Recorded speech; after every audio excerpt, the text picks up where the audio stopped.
विवेक यादव जी, गाजियाबाद से। राधे राधे। राधे राधे महाराज जी।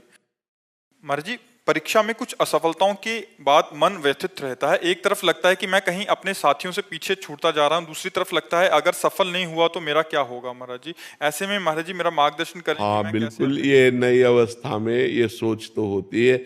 अगर बच्चा हम एकाग्रता पूर्वक अपने पाठ को, तो हमें लगता है कि फेल कैसे हम हो गए।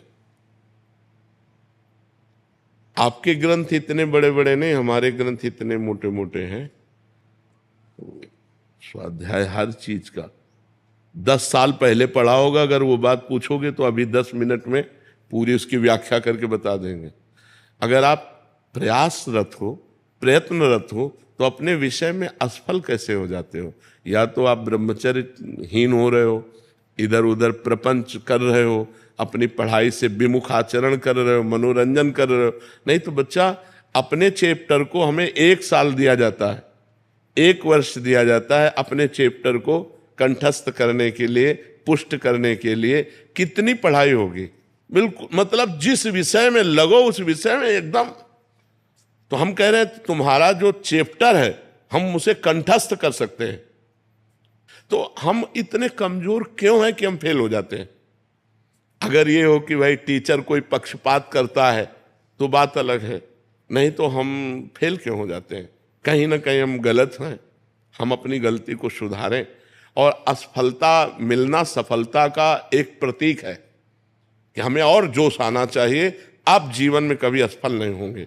रात दिन पढ़ाई करो, ब्रह्मचर्य से रहो, भगवान का नाम जप करो, माता पिता की आराधना करो। कौन सी उन्नति जो तुम्हारे चरणन चूम ले, कौन सी उन्नति जो चरणन चूम ले।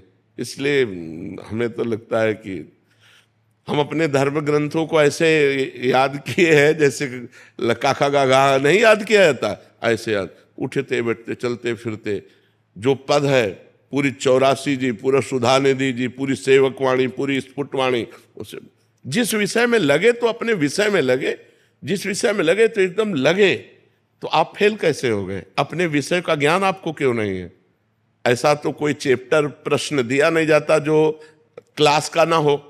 मान लो आप 12वीं में हैं तो 12वीं के क्लास के अंतर्गत ही आपको दिया जाएगा। ऐसा नहीं है कि आपको आगे का दिया जाए।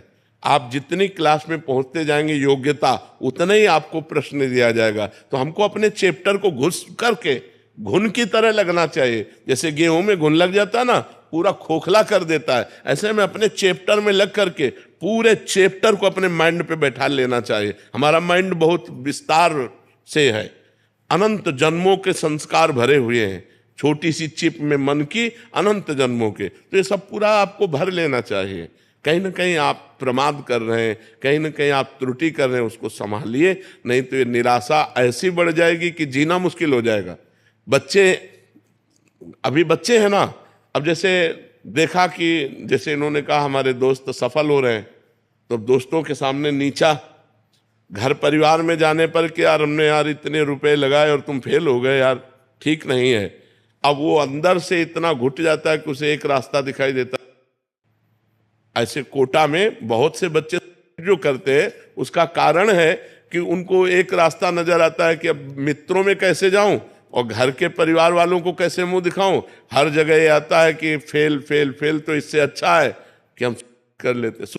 कोई रास्ता थोड़ी है। आप भूत प्रेत बनोगे, फिर नाना प्रकार के और दुख भोगोगे।